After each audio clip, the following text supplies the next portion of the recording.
ஆண்டவரும் இரட்சகருமாகிய இயேசு கிறிஸ்துவின் ஈடு இணையற்ற நாமத்தில் உங்களுக்கு அன்பின் வாழ்த்துக்களை தெரிவிக்கிறோம். இந்த நல்ல நாளிலேயும் எங்களை அன்போடு கூட அழைத்த அருமையான ஐயாவுக்கும் இதை எங்களை பொறுப்படுத்தி இங்கு செய்கிற அருமையான நெல்சன் சாருக்கும் ஆண்டவர் இயேசு கிறிஸ்துவின் நாமத்தினாலே வாழ்த்துக்களை தெரிவிக்கிறேன். உங்களை எல்லாம் பார்ப்பதில் மிக்க சந்தோஷம். அல்லேலூயா. எத்தனை பேர் சந்தோஷமாக இருக்கிறீங்க? நம்ம எல்லாரும் அப்படியே பாட்டை கேட்டு தூங்குற மாதிரி எனக்கு தோணுது. கொஞ்சம் அப்படி எழும்பி ஒரு பாடலில் ஒரு 2-3 சரணத்தை மாத்திரம் பாடி அப்படியே ஆண்டவருடைய வார்த்தைக்கு நம்ம செல்லலாம்னு நினைக்கிறோம். நம்ம வந்திருக்கிறது கன்வென்ஷன் கூட்டத்துக்கு, அப்படி தானே? அப்படி இல்லையா? அல்ல நான் தெரியாமல் வந்துட்டேனா? இருக்கிற இடத்துல அப்படியே கொஞ்சம் எழும்பி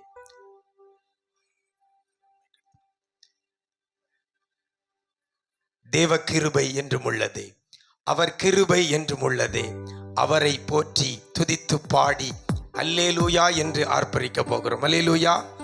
இந்த ஜனத்தை எனக்கென்று ஏற்படுத்தினேன், இவர்கள் என் துதியை சொல்லி வருவார்கள் என்று வேதவசனம் சொல்லுகிறது. கர்த்தர் நமக்கு ஜீவனை கொடுத்தது ஆண்டவருக்கு நன்றி சொல்ல, அவரை துதிக்க. எல்லாருக்கும் தெரிஞ்ச பாட்டு தானே? தெரியாத பாட்டா இது? தெரியுமா தெரியாதா? பேசுவீங்களா? ஆமா, தெரிந்த ஒரு பாடல். எல்லாரும் சேர்ந்து பாடி ஆண்டவருடைய நாமத்தை அப்படியே மகிமைப்படுத்தலாமா?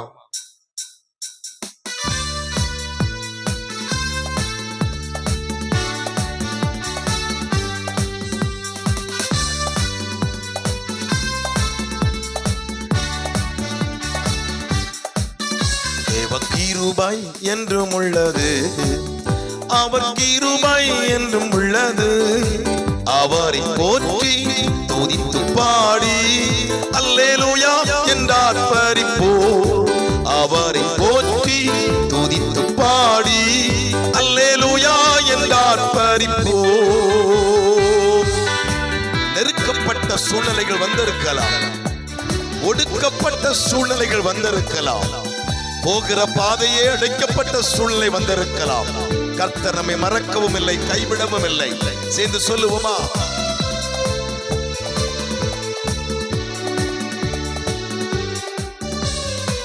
நெருக்கப்பட்டோ மடிந்திடாமல் கர்த்தர் நம்மை காத்ததாலே, நெருக்கப்பட்டோ மடிந்திடாமல் கர்த்தர் நம்மை காத்ததாலே, அவர் அல்லவர் வல்லவர், அவர் கிருபை என்றும் உள்ளது, அவர் நல்லவர், அவர் வல்லவர், அவர் கிருபை என்றும் உள்ளது, தேவ கிருபை என்றும் உள்ளது, அவர் கிருபை என்றும் உள்ளதே, அவரை போற்றி துதித்து பாடி அல்லேலூயா என்றார் பரிப்போ, அவரை போற்றி துதித்து பாடி அல்லேலூயா என்றார் பரிப்போ. சத்துருக்கள் எழும்பி வந்த பொழுதெல்லாம் ஆவியானவர் அவனுக்கு எதிராய் கொடியேற்றினாரே, நம்மை பாதுகாத்தாரே. பார்வோனின் சேனைகள் போல நம்மை பின்தொடர்ந்து வந்த பொழுதெல்லாம் பயந்து நடுங்கின பொழுது புதிய பாதையை திறந்து ஏன் செங்கடலே வழிவிடும்படி நம்மை அனுமதித்தாரே. அந்த ஆண்டவர் இன்றைக்கும் ஜீவிக்கிறார். சொல்லி பாடுவோமா? வெள்ளம் போல சத்துரு வந்தால், வெள்ளம் போல் நீந்தை மேற்கொள்ள வந்தும் வீரன் நெகேமியா ஆவியை அளித்தே, வெள்ளம் போல் நீந்தை மேற்கொள்ள வந்தும் வீரன் நெகேமியா ஆவியை அளித்தே, திட நம்பிக்கை தைரியம் ஈந்தாரே, அவர் கிருபை என்றும் உள்ளதே, திட நம்பிக்கை தைரியம் ஈந்தாரே, அவர் கிருபை என்றும் உள்ளதே, தேவ கிருபை என்றும் உள்ளதே, அவர் கிருபை என்றும் உள்ளதே, அவரை போற்றி துதித்து பாடி அல்லேலூயா என்றார் பரிப்போ, அவரை போற்றி துதித்து பாடி அல்லேலூயா என்றார் பரிப்போ. சத்துரு சேனை தொடர்ந்து சூழ்கையில் பக்தனாம் தாவீதின் தேவன் நமக்கு, சத்துரு சேனை தொடர்ந்து சூழ்கையில் பக்தனாம் தாவீதின் தேவன் நமக்கு, பொன் சென்றாரே அவர் நல்லவர், அவர் கிருபை என்றும் உள்ளது, பொன் சென்றாரே அவர் நல்ல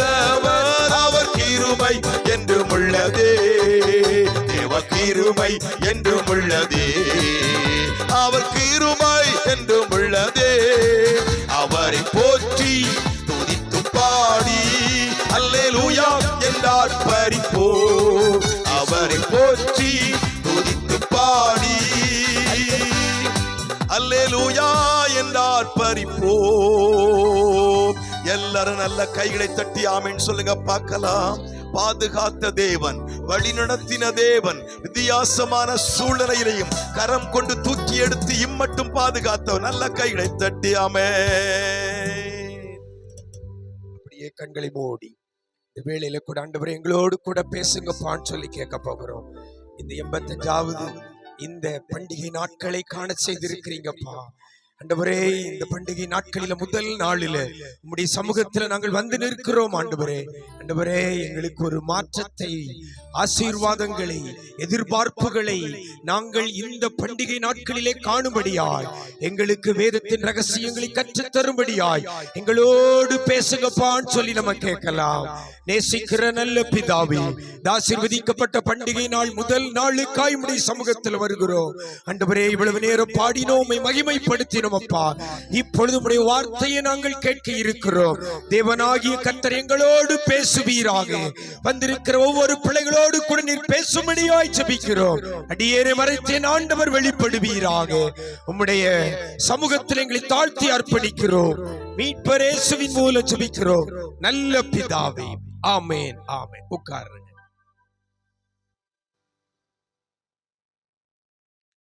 அல்லேலூயா. ஆமா, கன்வென்ஷன் கூட்டம் முடிக்கிற நேரம் கரெக்டா ஆயிட்டு, அப்படிதானே? 9 மணி. கர்த்தர் நல்லவர். என்ன கரெக்டா 6:30 இங்க வந்துட சொன்னாங்க. அல்லேலூயா. ஆமா, நான் 6:45 வந்தேன். கர்த்தர் நல்லவர். இந்த நாளிலே கூட வேகமா இவ்வளவு நேரம் எப்ப முடிக்கணும் ஐயா? டைம் சரி. ஆமா, ஓகே ஐயா. 3/4 மணி நேரம் சொல்லி இருக்கிறாங்க. அதுக்குள்ள கரெக்டா என்ன செஞ்சிருவேன், முடிச்சு கையில கொடுத்துருவேன். அல்லேலூயா. கர்த்தர் நல்லவர். கர்த்தர் பெரிய காரியங்களை செய்வார். வாசிக்க கேட்க அந்த திருமறை பகுதியில 1 ராஜாக்களின் புஸ்தகம் 18ஆம் அதிகாரம் 1ஆம் வசனத்துல கடைசியில சொல்லப்படுகிறது, நான் தேசத்தின் மேல் மழையை கட்டளையிடுவேன் என்றார். அல்லேலூயா. கர்த்தர் ஒரு வார்த்தையை சொல்லுகிறார். கர்த்தருடைய வார்த்தை இவ்வாறாக வருகிறது, நான் தேசத்தின் மேல் மழையை. நீங்க கொஞ்சம் பேசுனாதான் நான் பேசுவேன்.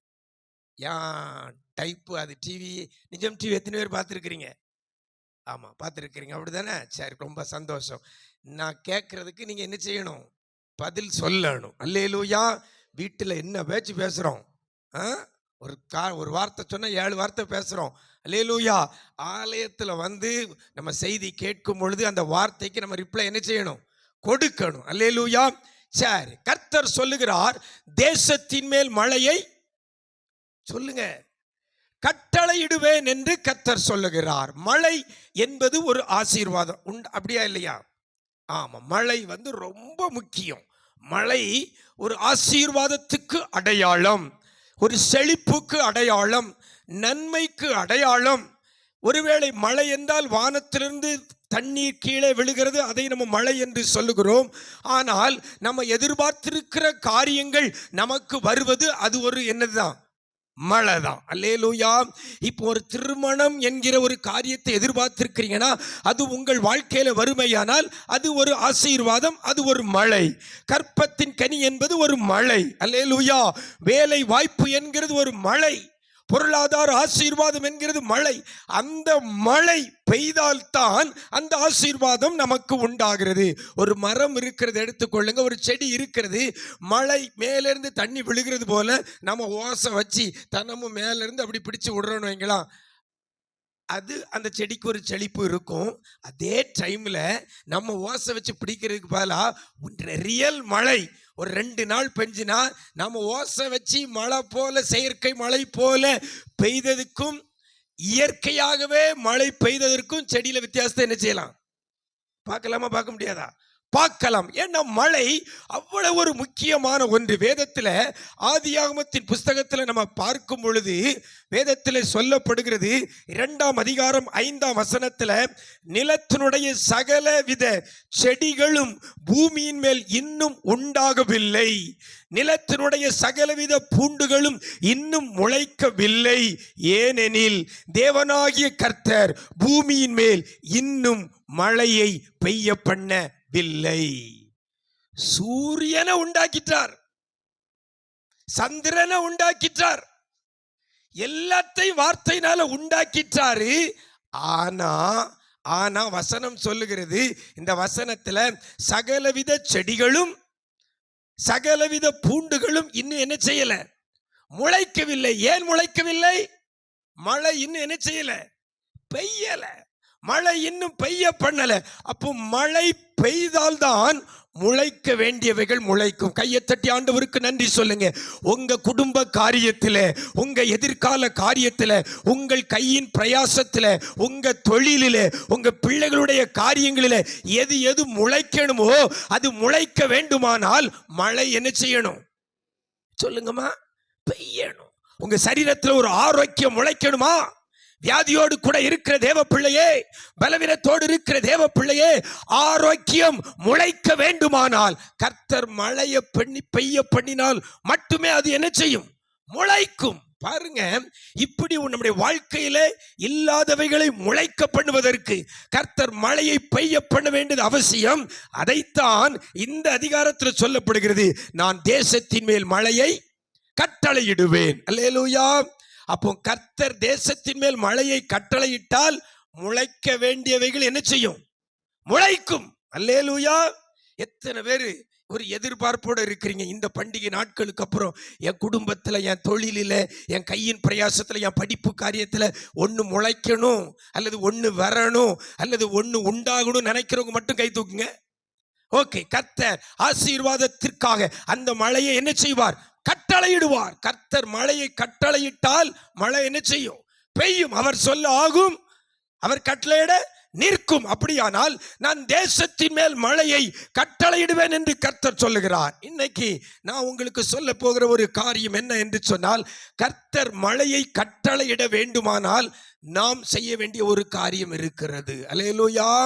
நாம் செய்ய வேண்டியதை செய்தால் கர்த்தர் மழையை கட்டளையிடுவார். அன்றைக்கு ஆகாபுக்கு சொல்லப்படுகிற ஒரு வார்த்தை, நான் தேசத்தின் மேல் மழையை கட்டளையிடுவேன் சொல்லும் பொழுது அதற்கு முன்னால ஒரு கண்டிஷனை சொல்லப்படுகிறது. என்ன என்று சொல்லி பார்த்தால், கர்த்தர் எலியாவுக்கு சொல்லும் பொழுது, நீ போய் ஆகாபுக்கு உன்னை காண்பி, நீ போய் ஆகாபுக்கு உன்னை காண்பி, நான் தேசத்தின் மேல் மழையை கட்டளையிடுவேன். அப்போ தேசத்தின் மேல் மழையை கர்த்தர் கட்டளையிட வேண்டுமானால் ஆகாபுக்கு உன்னை என்ன செய்யணும்? காண்பிக்கணும். நீ ஆகாபுக்கு உன்னை காண்பிக்கவில்லை என்றால் மழை என்ன செய்யாது? சொல்லுங்கம்மா, மழை பெய்யாது. அப்போ மழையை கர்த்தர் கட்டளையிட்டால் முளைக்க வேண்டியது முளைக்கும், வர வேண்டியது வரும், பெற வேண்டியதை பெற்றுக்கொள்ளலாம். அதற்கு கர்த்தர் மழையை கட்டளையிடணும். மழையை கட்டளையிட வேண்டுமானால் நீ உன்னை ஆகாபுக்கு என்ன செய்யணும்? காண்பிக்கணும். அல்லேலூயா. நான் உங்களுக்கு இந்த வசனத்திலிருந்து சொல்கிறேன், நீங்கள் காண்பித்தால் கர்த்தர் கட்டளையிடுவார். ஆமென். நீங்க காண்பித்தால் கர்த்தர் கட்டளையிடுவார். எதை கட்டளையிடுவார்? மழையை கட்டளையிடுவார். அப்போ மழையை கர்த்தர் கட்டளையிட வேண்டுமானால் உங்க கையில, என் கையில தான் இருக்கிறது. உங்க குடும்பத்துக்கு நீங்கள் எதிர்பார்த்திருக்கிற ஒரு ஆசீர்வாதத்தின் மழையை கர்த்தர் கட்டளையிட வேண்டுமானால் நீங்க காண்பிக்க வேண்டும். அல்லேலூயா. இப்போ நான் ஒரு 3 காரியத்தை உங்களுக்கு வேகமா சொல்ல போறேன். எதை காண்பிக்க வேண்டும்? எலியாவுக்கு சொல்லப்படுகிறது, நீ உன்னை ஆகாபுக்கு என்ன செய்? காண்பி. ஆகாபு என்பவன் ராஜா, அவன் மனைவி யாரு? ஏசபேல். இங்க நடக்கிற சம்பவம் நம்ம எல்லாருக்கும் தெரியும். இந்த சம்பவம் எல்லாருக்குமே தெரிந்த ஒரு சம்பவம் தான். என்ன? ஆகாபிட்ட இருந்து ஒரு சவால் விட்டுட்டு போயிட்டான். யாரு? எலியா. என்ன செய்யாது? தேசத்துல மழை பெய்யாது, நான் சொல்லாம மழை என்ன செய்யாது? பெய்யாது என்று சொல்லிட்டு போயிட்டான். தேசத்துல மழை இல்லை. இப்போ மழை தேசத்துல இல்லாததுனால வசனம் சொல்லுகிறது சமாரியாவில என்ன இருந்தது? கொடிய பஞ்சம். 2ஆம் வசனத்துல பார்க்கிறோம், மழை இல்லாததுனால பஞ்சம். மழை இல்லாததுனால பஞ்சம். இப்படிப்பட்ட சூழ்நிலையில ஆகாபு செய்கிற ஒரு காரியம் என்ன? இப்போ மழை இல்லாததுக்கு ரீசன் யாரு? சொல்லுங்க. எலியா. எலியா எலியா எலியா 17 அதிகாரத்தில் அதில் சொல்லப்பட்டிருக்கிறது. 1ஆம் வசனத்தில் சொல்லப்பட்டிருக்கு. வீட்டில் போய் வாசிச்சு பாருங்க. நேரம் இல்லை, ரொம்ப விளக்கி சொல்லலாம், எனக்கு நேரம் இல்லை. பாருங்க, நான் சொல்லாம மழை என்ன செய்யாது? பெய்யாதுன்னு ஒரு வார்த்தை சொல்லிட்டு போயிட்டாரு. சொன்னபடியே மழை இல்லை. அப்போ யாருக்கு கோபம் வருமா வராதா? வருமா வராதா? உங்க வீட்டு முன்னால வந்து, ஆமா உன் வீட்டில் ஒரு கல்யாணம் நடக்காதுன்னு சொல்லிட்டு போயிட்டார். அதுக்கு அடுத்த வாரத்தில் ஒரு மாப்பிள்ளை வீடு வந்தாங்க, வந்து பார்த்துட்டு பதில் சொல்லாமல் போயிட்டாங்கன்னா இப்போ யார் மேலே கோபம் இருக்கும்?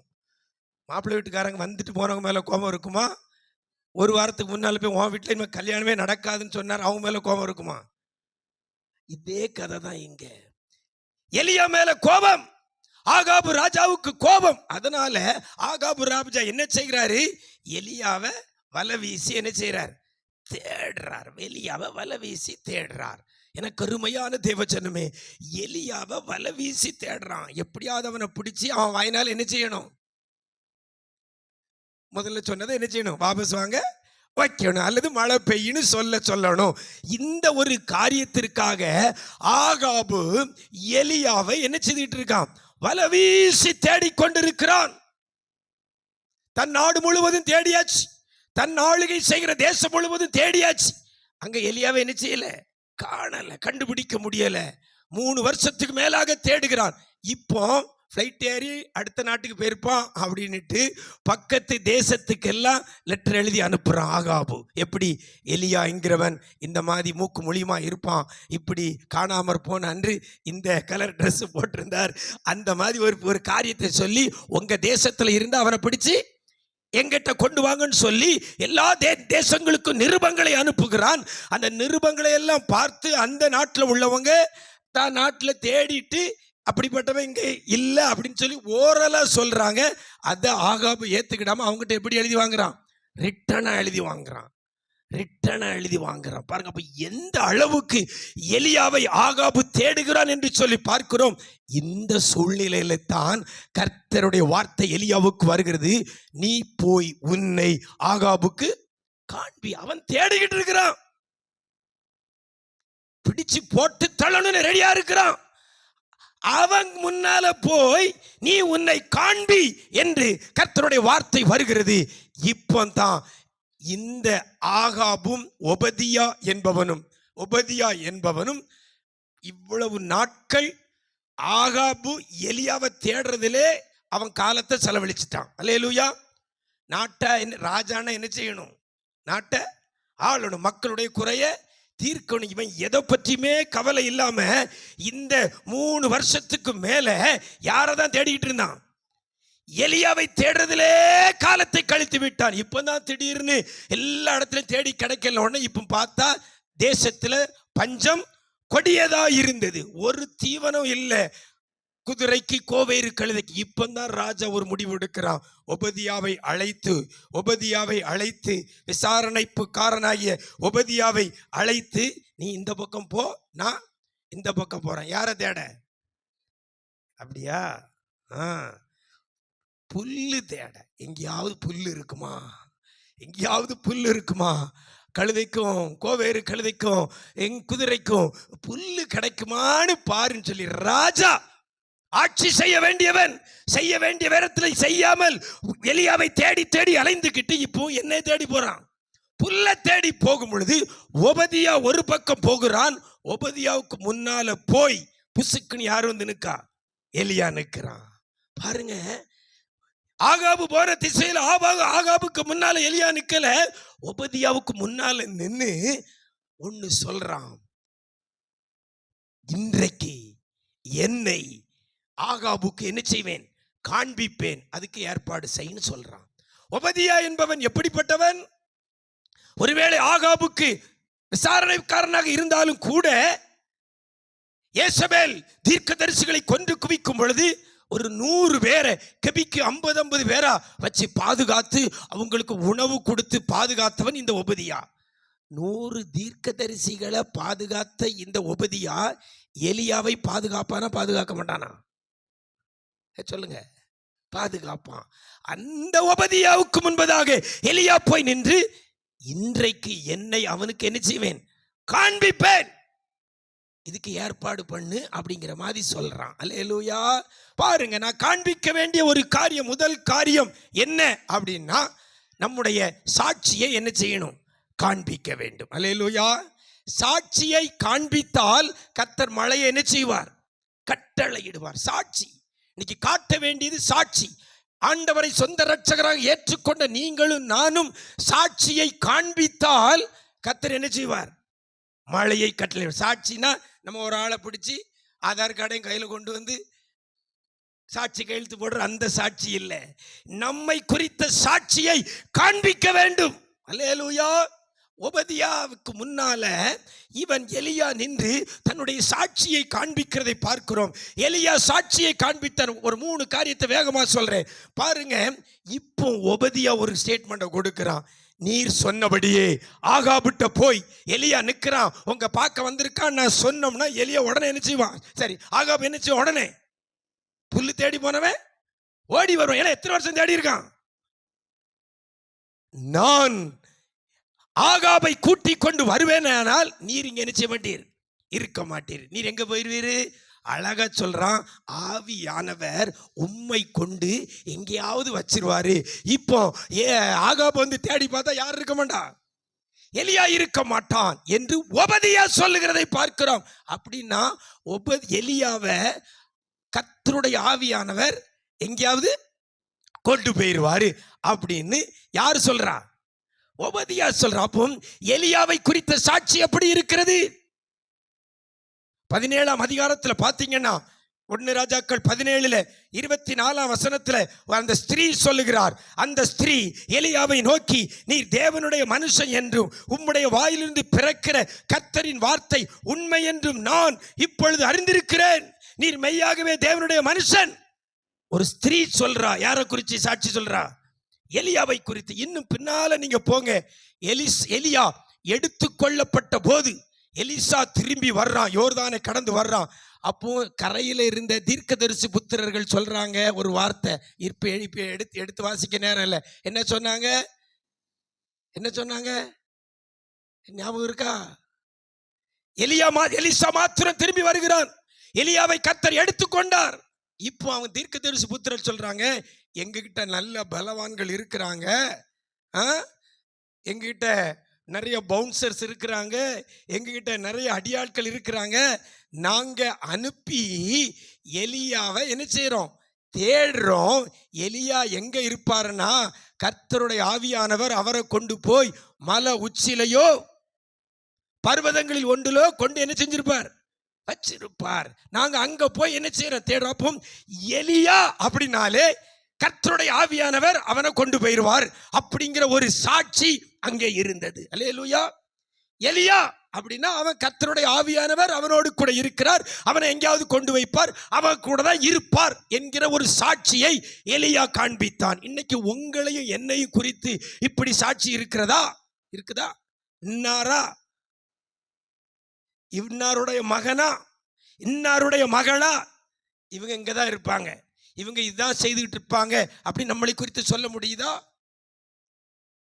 முடியுமா? சாட்சியை காண்பித்தாதான் மழையை கட்டளையிடுவார். என்ன சாட்சி?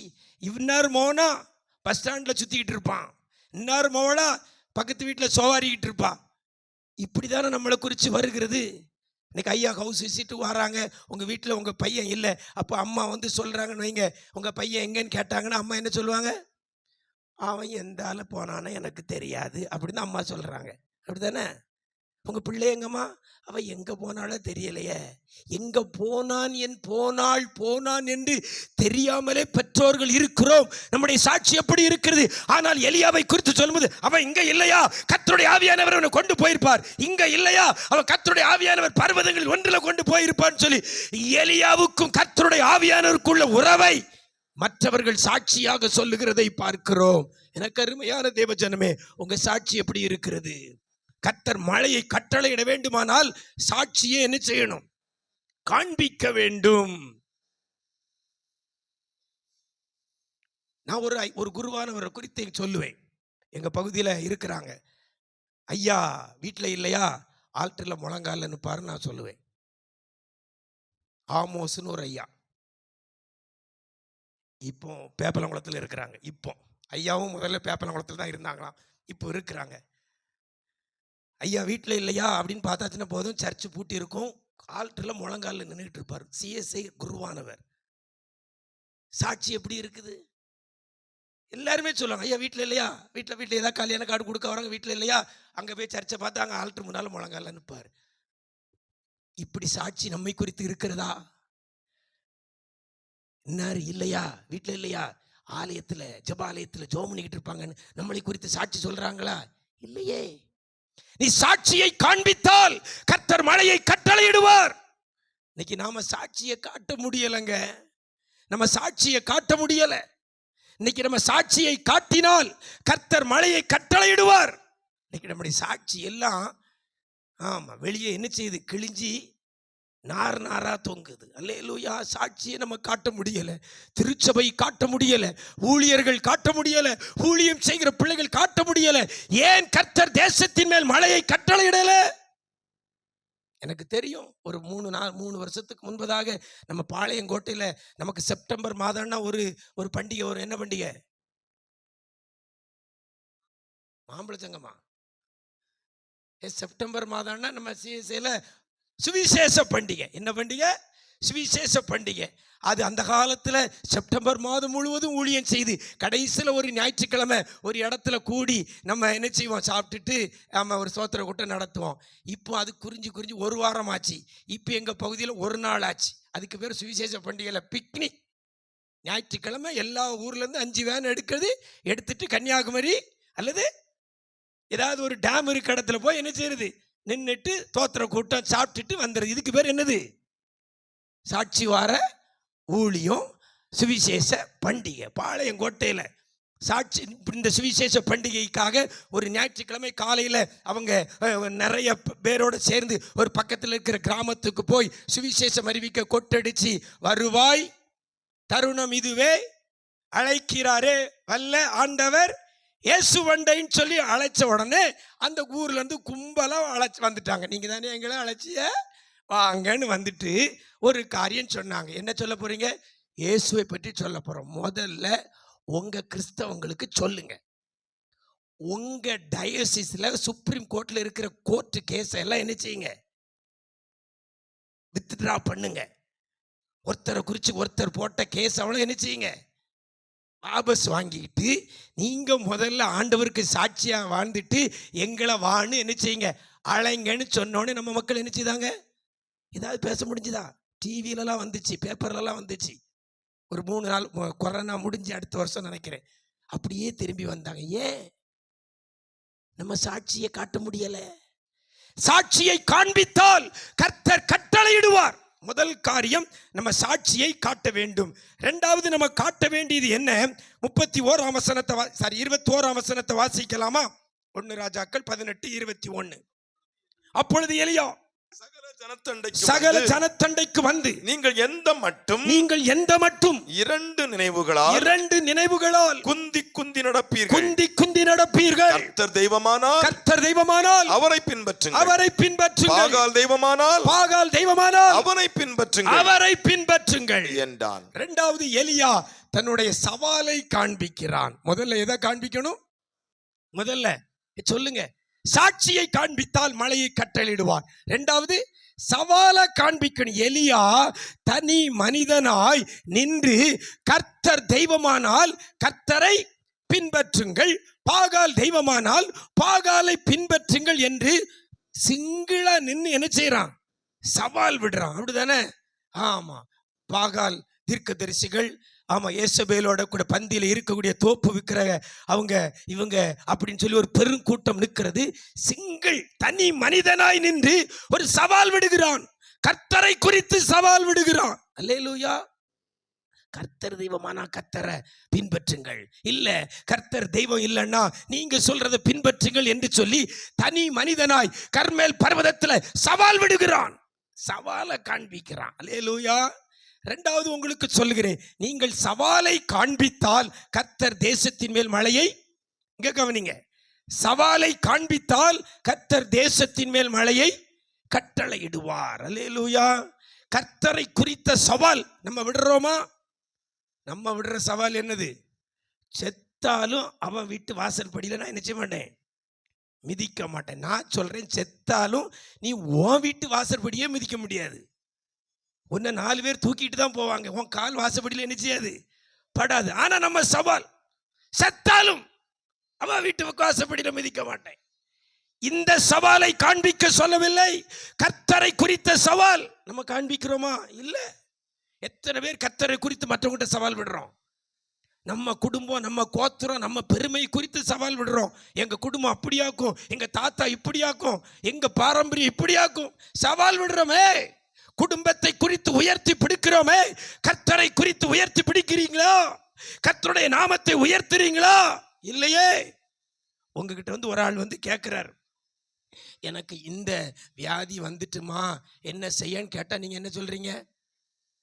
உங்கள்கிட்ட வந்து ஒருத்தங்க கேட்குறாங்க, ஆண்டவர் அறியாத பிள்ளை வந்து கேட்குது, எனக்கு இப்படி ஒரு வியாதி இருக்குயா, நான் என்ன செய்யன்னு தெரியலை அப்படின்னு கேட்ட நம்ம என்ன சொல்கிறோம்? அந்த வியாதி பேரை கேட்ட உடனே ஒன்று சொல்லி, இந்த வியாதியா உனக்கு வந்திருக்கு?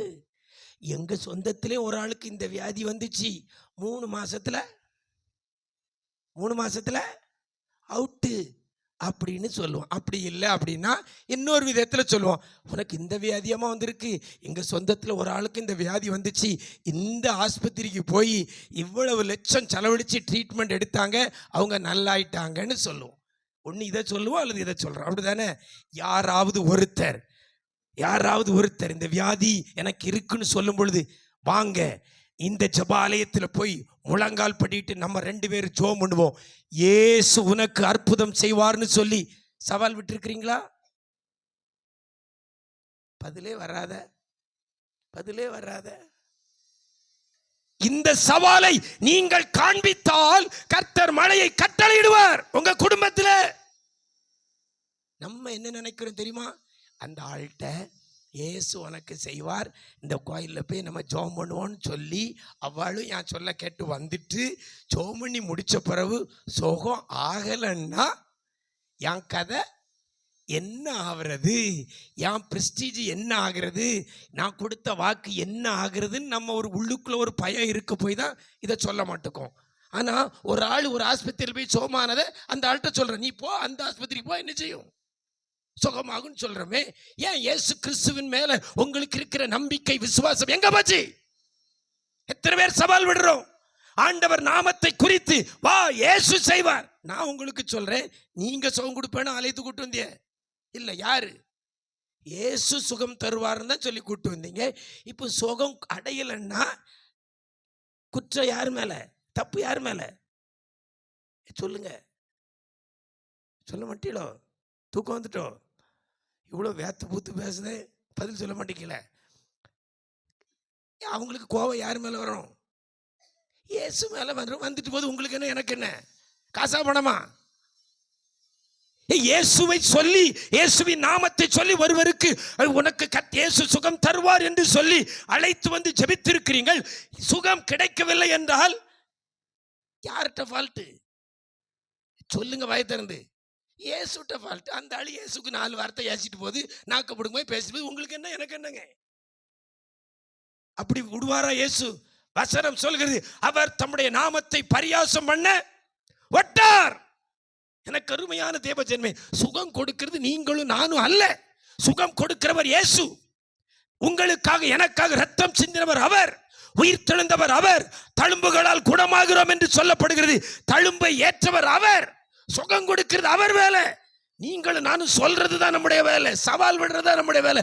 இயேசுவனுக்கு செய்வார்.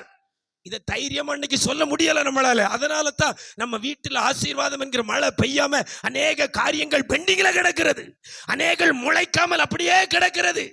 ஆதியாமத்தில் வாசித்த வசனத்துப்படி இன்னும் முளைக்கல. ஏன்? இன்னும் மழையை கட்டளையிடல. நீங்க சவாலை காட்டுங்க பாருங்க. தனி மனிதனா நின்று சவால் விடுறான். கர்த்தர் தெய்வமானால் கர்த்தரை பின்பற்றுங்கள், பாகால் தெய்வமானால் பாகாலை பின்பற்றுங்கள் சொல்லி சவாலை காண்பிக்கிறான். எனக்கு அருமையான தேவ ஜனமே, இன்னைக்கு நான் உங்களுக்கு சொல்றேன், இயேசுவின் நாமத்தை சொல்லி மற்றவங்ககிட்ட சொல்லுங்க, இயேசு அற்புதம் செய்வார். அல்லேலூயா. அற்புதம் செய்யறது நீங்களோ நானோ அல்ல, அற்புதம் செய்கிறவர் அவர். நீங்க சொன்ன அவர் செய்வார். அல்லேலூயா. நீங்கள் பூலோகத்தில் எவைகளை கட்டுவீர்களோ அவை பரலோகத்திலும் கட்டப்பட்டிருக்கும், பூலோகத்தில் எவைகளை கட்டவிழ்க்கிறீர்களோ அவை பரலோகத்திலும் கட்டவிழ்க்கப்பட்டிருக்கும் என்று சொல்லி வேதத்தில் வசனம் இருக்குல்ல, மத்தேயு 18:18 இருக்குல்ல. அதன்படி நம்ம சவால் விடணும். அல்லேலூயா. தனி மனிதனாய் சவால் விட்டான் எலியா கர்மேல் பர்வதத்தில். மூணாவதாக ஒரு காரியத்தை நான் உங்களுக்கு சொல்லி நான் முடிக்க போகிறேன். முதல்ல எதை காட்டணும்? சாட்சி. இரண்டாவது சவால். மூணாவது காட்ட வேண்டிய ஒன்று. 39 வசனத்தை வாசிக்கலாமா? 1 ராஜாக்கள் 18:39. ஜனங்கள் எல்லாரும் இதை கண்டபோது முகம் குப்புற விழுந்து கர்த்தரே தெய்வம் என்றார்கள். மூணாவது காட்ட வேண்டியது சாதனைய. என்னது? சாதனை. பாருங்க, தனி மனிதனாய் சாட்சியை காண்பித்து, தனி மனிதனாய் சவாலை காண்பித்து, இப்போ சாதனையாளரா நிற்கிறான். எல்லா ஜனங்களும் என்ன செய்து தாழ விழுந்து கர்த்தரே தெய்வம், கர்த்தரே தெய்வம் என்று சொல்லக்கூடிய அளவுக்கு சாதிச்சு காட்டினவன் இந்த எலியா. அல்லேலூயா. காண்பி, தேசத்தின் மேல் மழையை கட்டளையிடுவேன். சாட்சியை காண்பித்தான், சவாலை காண்பித்தான். இப்ப என்ன செய்யறான்? சாதிச்சு காட்டுறான். சாதனை.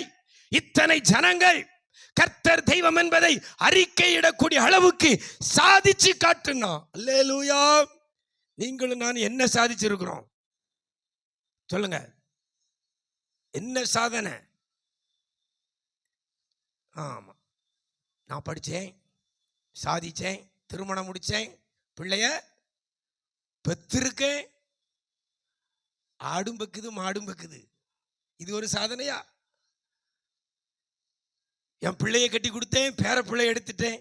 இந்த சாதனையை நீ காட்டுறேன்னு சொல்லி கர்த்தர் சொல்லல. எத்தனை பேர் கர்த்தர் தெய்வம் என்று சொல்லக்கூடிய அளவுக்கு நீங்க சாதிச்சு காட்டினீங்க. ஏன் மூலமா எத்தனை பேர் ரட்சிக்கப்பட்டிருக்கிறாங்க? இந்த சாதனையை காட்டணும். அல்லேலூயா. நான் உங்கள்கிட்ட கேட்கட்டா, என் மூலமா நான் சொல்லி இயேசு கிறிஸ்துவை பற்றி சொல்லி ஒரு ஆத்துமையாவது ரட்சிப்புக்குள்ள நடத்திருக்கேன்னு சொல்றவங்க மட்டும் கை தூக்க பார்க்கலாம். 1 2 3 4. தம்பி எதுக்கு தூக்குன்னு தெரியாம தூக்குதான். சாதனையை நீ காண்பித்தால் கர்த்தர் உங்க குடும்பத்தில் ஆசீர்வாத மழையை கட்டளையிடுவார். சாதனை. ரட்சிப்புக்குள்ள எத்தனை பேரை நடத்தி சாதிச்சிருக்கிறோம்.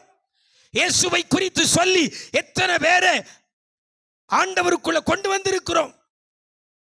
இன்னைக்கு ஒவ்வொரு மக்களும் பல தேவையோடு கூட இருக்கிறாங்க. நீங்க நினைக்கிறீங்க வெளியில பார்க்குறவங்க எல்லாரும் ஆகோ ஓகோன்னு இருக்காங்க நினைக்கிறீங்க. இல்லை, அவ்வளவு பேடு போய் தான் கிடக்குது. நீங்க இயேசுவை குறித்து சொன்னா போதுங்க, அவங்க ஏற்றுக்கொள்வார்கள். கர்த்தர் அவர்களுக்கு அற்புதம் செய்வார். நீங்க அவங்கள ரட்சிப்புகளை நடத்தி சாதிச்சு காட்டலாம். இன்னைக்கு நம்ம சொல்றது இல்லை. நம்ம சாதனைலாம் ரிவர்ஸ்ல இருக்கிறது. நம்ம ஆலயத்தில் இருந்து நம்ம மூலமா வெளியே போன மக்கள் தான் என்ன செய்யறாங்க? இருக்கிறாங்க. ஒருத்தவங்க சொன்ன, நான் இப்போ கோயிலுக்கு போக மாட்டேன். எதுக்கு? நான் ஃபேனுக்கு கீழே இருப்பேன். அந்த இடத்துல இன்னொருதி வந்து என்ன செய்துட்டா இடம் பிடிச்சிக்கிட்டா. இப்போ எனக்கு அந்த இடம் இல்லை, அதனால இந்த கோயிலுக்குள்ள நான் என்ன செய்ய மாட்டேன், இப்போ போறது இல்லை. அப்போ ஒரு ஆத்மா வெளியே போறதுக்கு சாதிச்சு காட்டியிருக்காங்க இந்த அம்மா. இன்னைக்கு நம்ம சாதனை இயேசுவை குறித்து சொன்னா நீங்க போதுங்க, கர்த்தர் அற்புதம் செய்வார். நம்ம இன்னைக்கு சொல்ல மாட்டோம், இயேசுவை குறித்து சொல்ல மாட்டோம். நாம, நம்ம குடும்பம், நம்முடைய பிள்ளை, நான் ஆசீர்வதிக்கணும், என் பிள்ளை ஆசீர்வதிக்கணும், இப்படியே இருக்கிற தேவ பிள்ளையே, மற்றவர்களை குறித்து நீங்க ஒரு கரிசனை இன்னைக்கு வேணும். நீங்க சுவிசேஷம் நம்ம சொல்லாததுதான் தாமதம். யார் யாருக்கு ஆண்டவரை பற்றி சொல்றீங்களோ அவங்க அப்படியே ஏத்துக்கிட்டு வளர்த்த கிடா மாதிரி ஆண்டவருக்கு பின்னால வர்றாங்க. அல்லேலூயா. ஆனா நம்ம சொல்ல மாட்டோம். நம்ம என்ன நினைச்சிட்டோம், நம்ம ஒரு வச்சிட்டோம், இன்னாரு அதுல தீவிரமாச்சே, இன்னாரு குடும்பம் அப்படியாச்சே, அவங்க கிட்ட நம்ம எப்படி சொல்றது, சொன்னாலும் வருவாங்களா? அந்த வேலை உங்க வேலை கிடையாது. வர்றதும் வர வைக்கிறது கர்த்தருடைய வேலை. அல்லேலூயா. இன்னைக்கு நாம செய்யறது நம்ம வேலை, சொல்றது நம்ம வேலை. இயேசுவை குறித்து சொல்றது நம்ம வேலை. நம்ம சொன்னால் அங்க சாதிச்சு காட்டலாம். அல்லேலூயா. நிறைய சாட்சிகளை என்னால சொல்ல முடியும், நிறைய சாட்சிகளை சொல்ல முடியும். நம்ம இன்னைக்கு யார்கிட்டலாம் இயேசுவை குறித்து சொல்றீங்களோ அவங்க பல தேவைகளோடு கூட இருக்கிறாங்க, பல நெருக்கடியோடு கூட இருக்கிறாங்க. அப்படிப்பட்ட பிள்ளைகளுக்கு நீங்க தைரியமாய் இயேசுவின் அன்பை குறித்து, இயேசுவின் மகத்துவத்தை குறித்து, இயேசுவினுடைய அதிசயமான செயல்பாடுகளை குறித்து நம்ம சொல்லுவோமேயானால் அவங்க அப்படியே ஏற்றுக்கொள்றாங்க. கர்த்தர் அவங்களுக்கு அற்புதம் செய்கிறார். அல்லேலூயா. அவங்க ஆண்டவரை ஏற்றுக்கொள்வார்கள். நீங்க சாதிச்சிட்டீங்க, நீங்க சாதனையை காட்டிட்டீங்கன்னு அர்த்தம். நீங்க சாட்சியை காட்டிட்டு, சவாலையும் காட்டிட்டு, சாதனையும் நீங்க காட்டினீங்கன்னா கர்த்தர் தேசத்தின் மேல் மழையை என்ன செய்வார் சொல்லுங்க? கட்டளையிடுவார். ஆகாபுக்கு உன்னை காண்பி நான் மழையை கட்டளையிடுவேன். அப்ப நீ காண்பித்தால் கட்டளையிடுவார். காண்பிக்க வேண்டியவைகள் சாட்சியை காண்பிக்க வேண்டும், சவாலை காண்பிக்க வேண்டும், சாதனையை காண்பிக்க வேண்டும். மீண்டும் சொல்றேன், ஆவியானவரோடு கூட நமக்குள்ள உறவை சாட்சியாக காட்ட வேண்டும். கர்த்தரை குறித்த சவால் விட்டு சாட்சியை காண்பிக்க வேண்டும். ஆண்டவருக்குள்ள ஆத்துமாக்களை கொண்டு வந்து சாதிச்சு காட்டணும். இந்த 3 காரியத்தை இந்த பண்டிகை 85வது இந்த பண்டிகை நாட்களில் நீங்கள் காண்பிக்க உங்களை அர்ப்பணியுங்கள். கர்த்தர் உங்க குடும்பத்தின் மேல், உங்க திருச்சபையின் மேல், இந்த ஜெப ஞானபுரம், இந்த சிற்றாலயம் இருக்கிற பகுதியின் மேல் கர்த்தர் மழையை கட்டளையிடுவார், ஆசீர்வாத மழையை கட்டளையிடுவார். அல்லேலூயா. எத்தனை பேர் இந்த 3 காரியத்தில் இன்னைக்கு மாற்ற போறீங்க? இருக்கிற இடத்துல அப்படியே எழுந்து நிற்கலாமா? இருக்கிற இடத்துல அப்படியே எழுந்து நின்று ஆண்டவர் சமூகத்தில் அப்படியே உங்களை அர்ப்பணிக்க போறீங்க. இந்த பண்டிகையின் முதல் நாளில் கர்த்தர் உங்களுக்கு இந்த வார்த்தையை கொடுத்திருக்கார். காண்பி கட்டளையிடுவேன். காட்டுங்கள், கர்த்தர் கட்டளையிடுவார். என் சாட்சியை காண்பிப்பையா, கர்த்தரை குறித்து சவால் விடுவேன், சாதிச்சு காட்டுவேன். ஆத்துமாக்களை கொள்ளை பொருளாய் ஆண்டவர் பக்கமாய் திருப்பி காட்டுவேன் என்று சொல்லுவேன். இதுவரைக்கும் எத்தனை 84 பண்டிகை நாட்களை நான் கடந்துட்டேன். என் குடும்பத்தில் இன்னும் இந்த மழை இன்னும் பெய்யல. இன்னும் தரித்திரம் தான் இருக்கிறது. இன்னும் என் பிள்ளைக்கு திருமணம் ஆகல. இன்னும் கற்பத்தின் கனி இல்லை. இன்னும் என் படிப்புக்கு ஏற்ற வேலை இல்லை. என் தொழிலில் முன்னேற்றம் இல்லை. வியாதி ஒரு பக்கம். இப்படி சொல்லிக்கொண்டு இந்த 85வது பண்டிகைக்கு வந்திருக்கிறீங்களா? பலவீனத்தின் மத்தியிலே வந்திருக்கிறீங்களா? நீங்க இன்னைக்கு காட்டுங்கள், கர்த்தர் நீங்கள் எதிர்பார்த்திருக்கிற மழையை கட்டளையிடுவார். ஆண்டவரே, இதுவரைக்கும் என்னுடைய சாட்சி கேடுகட்டதாய் இருந்திருக்கலாம். இன்றையிலிருந்து என்னுடைய நடைகள், உடைகள், பாவனைகள், செயல்பாடுகள் எல்லாவற்றையும் மாற்றுகிறேன் என்று சொல்லி அர்ப்பணிங்க. உம்மை எல்லாரும் கண்களை மூடி கேட்ட வார்த்தைகளை நினைத்து, இன்னும் உம்மை அறியணுமே, இன்னும் உம்மை அறியணுமே, இன்னும் கிட்டி சேரணுமே, இன்னும் கிட்டி சேரணுமே.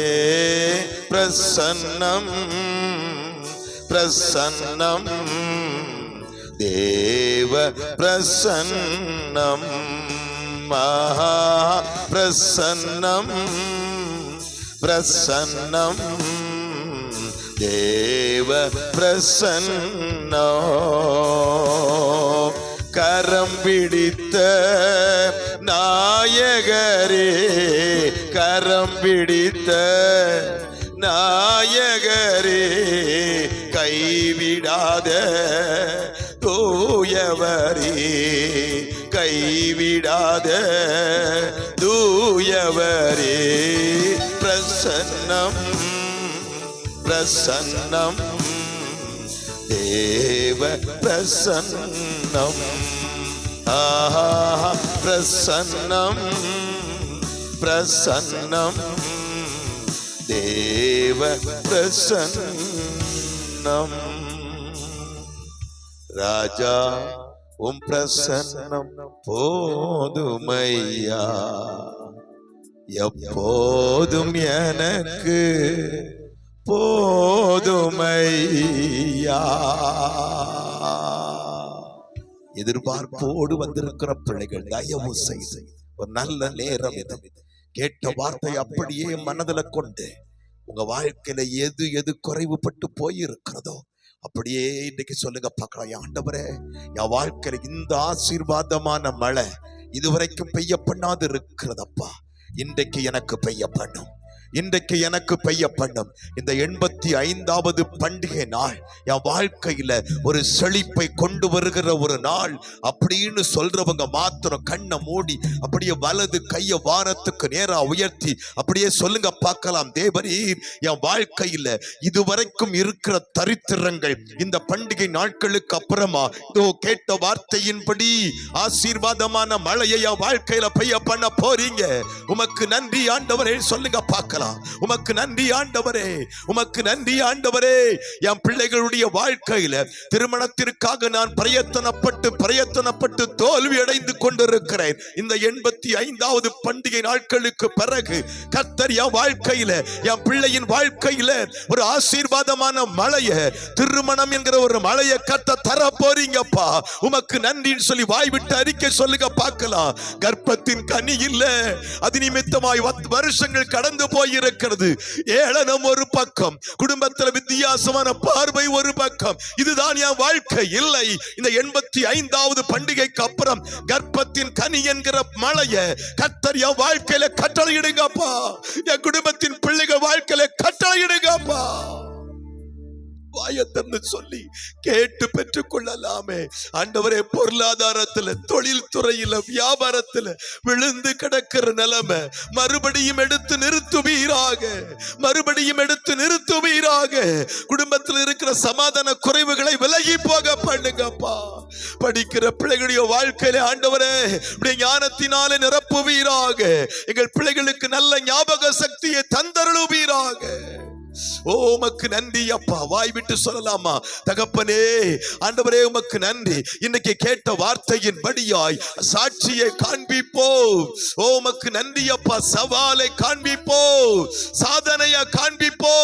எனக்கு என் வாழ்க்கையில இதுவரைக்கும் ஆமென் தடை பண்ணப்பட்டிருந்த ஆசீர்வாதங்களை பெற்றுக்கொள்ள போகிறோம் என்று சொல்றவங்க மாத்திரம் நல்ல கைகளை தட்டி கர்த்தருக்கு நன்றி சொல்லுங்க பார்க்கலாம். இந்த 85ஆம் வருஷத்தின் பண்டிகை நாளிலே கர்த்தரதை எனக்கு கட்டளையிடுவார். நான் விசுவாசிக்கிறேன். நல்ல கையை தட்டி உமக்கு நன்றி சொல்லுகிறோம் தகப்பனே. இந்த இடத்துல வந்திருக்கிற பிள்ளைகள் யார் எதிர்பார்ப்போடு இந்த ஆண்டவர் எனக்கு உதவி செய்வாரான்னு சொல்லி ஆண்டவரை அறியாத பிள்ளைகள் கூட வந்திருக்கலாம். அவர்களுக்காக இன்றைக்கு கர்த்தர் ஆசீர்வாதத்தின் கதவை திறக்கிறதற்காய் நன்றி சொல்லுகிறோம். பரலோகத்தில் இருந்து எங்கள் பிள்ளைகளுக்காக பெய்ய பண்ணக்கூடிய ஆசீர்வாதமான மழை இன்றைக்கு பெய்யட்டும் அப்பா. எல்லா தடைகளையும் விலகி போக பண்ணுங்கப்பா. இப்படி அன்பு கரத்திலே முழுவதுமாய் தாழ்த்தி தருகிறோம். இரத்த கோட்டைக்குள் மூடிக்கொள்ளுங்க. நன்மையும் கிருபையும் தொடரட்டும். இயேசு கிறிஸ்துவின் நல்ல நாமத்தில் ஜெபிக்கிறோம் பிதாவே, ஆமென். கர்த்தருடைய ஆசீர்வாதத்தை பெற்றுக் கொள்வோம். தேவனுடைய இரக்கமுள்ள கிருபைக்கும் பராமரிப்புக்கும் பாதுகாவலுக்குள்ளும் உங்கள் எல்லாரையும் ஒப்பு கொடுத்து ஜெபிக்கிறோம். கர்த்தர் உங்களை ஆசீர்வதித்து காக்க கடவர். கர்த்தர் தம்முடைய திருமுக பிரகாசத்தை உங்கள் மீது வீச செய்து இப்பொழுதும் எப்பொழுதும் கிருபையாயிருந்து உங்களை ஆசீர்வதித்து வழிநடத்த கடவர். பிதா, குமாரன், பரிசுத்தாவியாகிய திரியேக தெய்வத்தின் ஆசீர்வாதம் உங்களோடு இன்றுமென்றும் சதா காலம் நிலைத்திருப்பதாக. ஓ, தேவனுக்கு மகிமை. தூக்கி எடுத்தார், என்னை தூக்கி எடுத்தார் இயேசு. தம் கரத்தை நீட்டி ரட்சித்தாரே. ஓ, தேவனுக்கு மகிமை.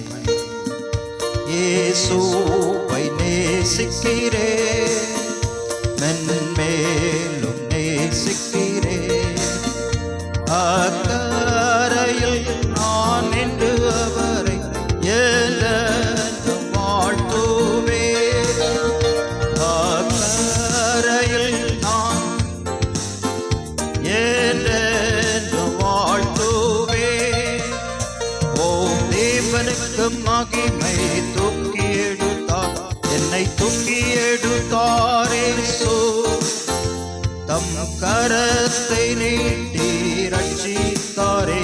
ஓ, தேவனுக்கு மகிமை.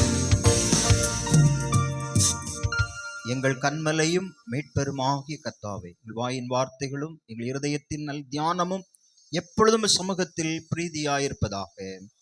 கர்த்தர் உங்களோடு இருப்பாராக. தேவ சமாதானத்தோடு சென்று வாருங்கள். பிரியமானவர்களே, நாளைய தினத்தில் ஒரு முக்கியமான அறிவிப்பு. இந்த கன்வென்ஷன் கூட்டத்தை ஆண்டவர் நமக்கு சிறப்பாக நடத்தி கொடுத்தார். நமது மத்தியில் வந்திருந்த நிஜம் டிவியின் பொறுப்பாளர்கள் ஒவ்வொருவரையும் திருச்சபையின் சார்பில் அன்போடு நான் வாழ்த்தி அவர்களுக்கு நன்றி செலுத்துகிறேன். இன்னைக்கு பிரசங்கம் செய்த அன்பு சகோதரர் கரெக்டாக அவங்க தகப்பனார் அலெக்சாண்டர் சார் இன்னையிலிருந்து 30 வருஷத்துக்கு முந்தி எங்களுக்கு அவருடைய தகப்பனார் தெரியும்.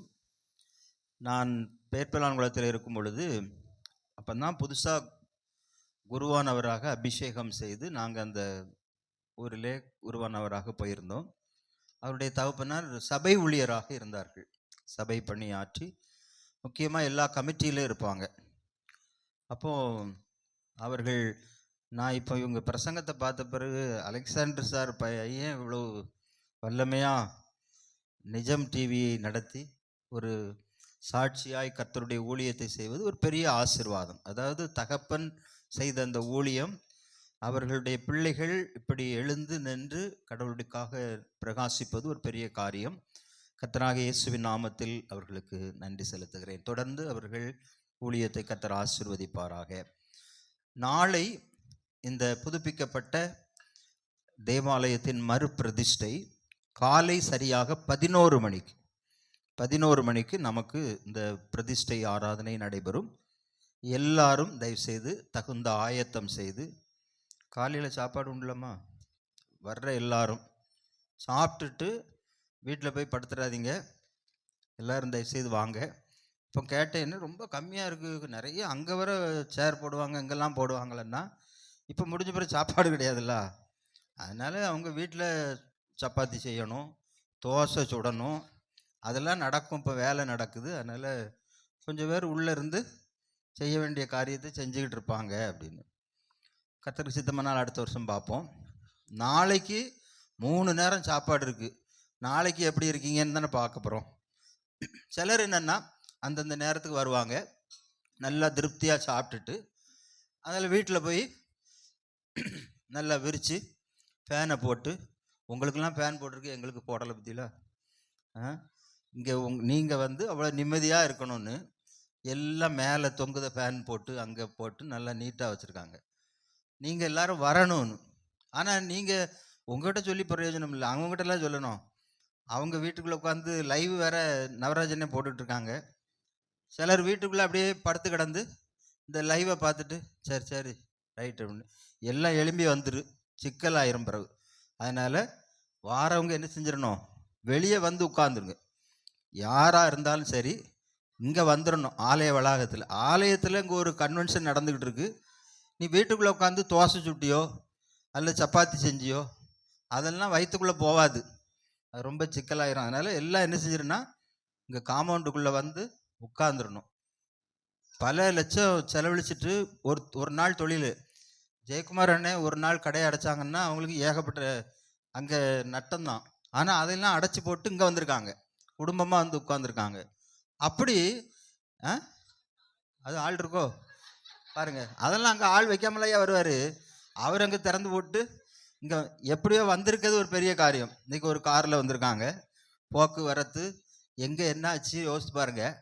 இங்கே வீட்டுக்குள்ளே இங்கே இருக்கவங்களுக்கு என்ன வேலை, அதான் எனக்கு ரொம்ப தெரில, என்ன வேலைன்னு தெரில. நான் கொஞ்சம் பேரை பார்த்துட்ருக்கேன். இங்கே வீடு சந்திக்கும் போதெல்லாம் இருந்த ஆட்கள் இங்கே கொஞ்சம் பேர் ஆளை காணல. இந்த கன்வென்ஷன் கூட்டத்தை நடத்துகிறவங்க வந்திருக்கீங்களாம்மா,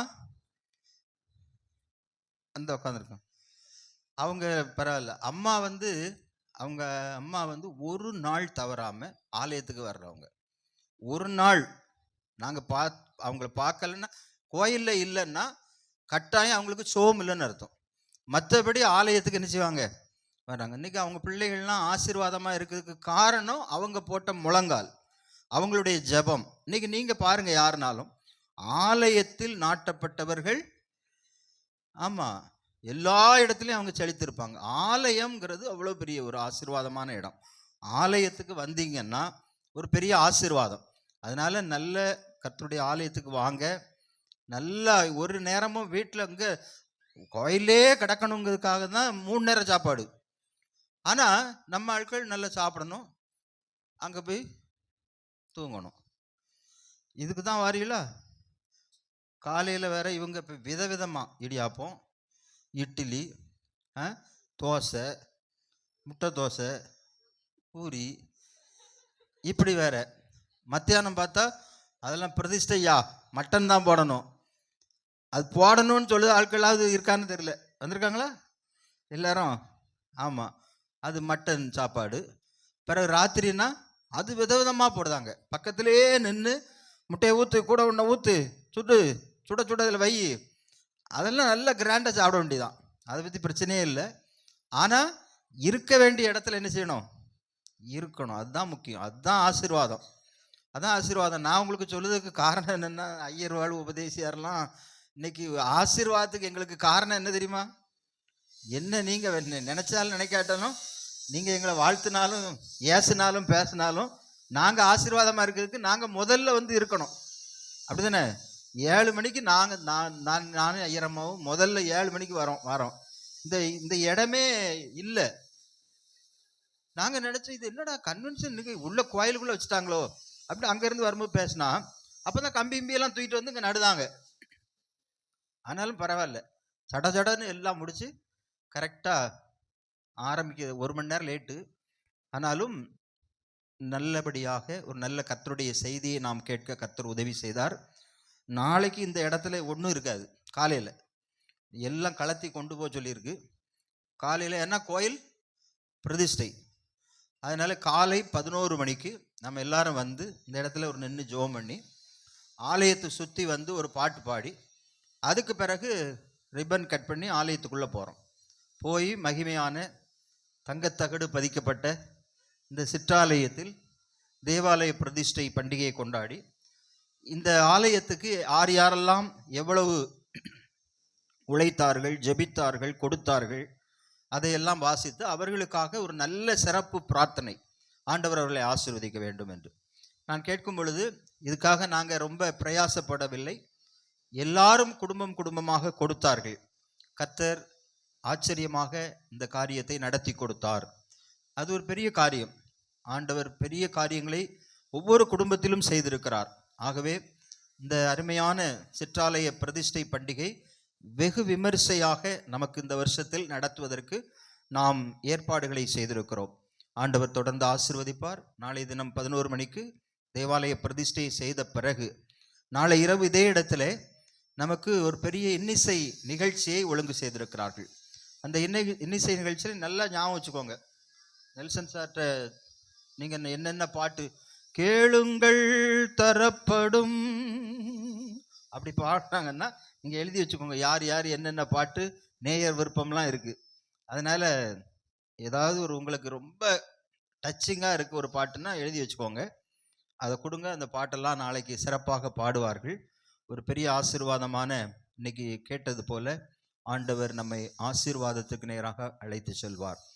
நாளை மறுநாள் அதிகாலை 4 மணிக்கு நமக்கு அசன காரியத்துக்காக உலையேற்று வைப்போம். அதுக்கு நீங்கள் வாங்கன்னே சொல்ல வேண்டாம், அது எல்லாரும் ஆட்டோமேட்டிக்காக அறிஞ்சிருவீங்க, வந்து நின்று சிறப்பாக நடத்திடுவீங்க. மதியம் அசனம். அதே போல் இந்த காரியங்களுக்காக, எல்லா காரியங்களுக்காக ஜெபம் பண்ணுங்க. ஒரு 5 நிமிஷமாவது எல்லாரும் நாம் ஜெபம் பண்ணால் எல்லா காரியங்களையும் ஆண்டவர் ஒழுங்காக கிரமமாக நடத்துவார். இந்த தேவாலயம் இவ்வளவு சிற்றாலயமானது இவ்வளவு சிறப்பாக கட்டி முடிப்பதற்கு காரணம் ஜெபம்தான், மற்றபடி வேற ஒன்றும் கிடையாது. ஜெபித்ததினால்தான் இவ்வளவு பெரிய மகிமையான ஆலயம் கட்டப்பட்டு நாளைக்கு நாம் பிரதிஷ்டை செய்ய போகிறோம். ஆண்டவர் பெரிய காரியங்களை செய்வாராக. தொடர்ந்து ஜெபியுங்கள். தேவனுடைய கரத்திலே உங்களை ஒப்பு கொடுக்கிறேன். கர்த்தர் உங்களை ஆசீர்வதிப்பாராக. ஆமென்.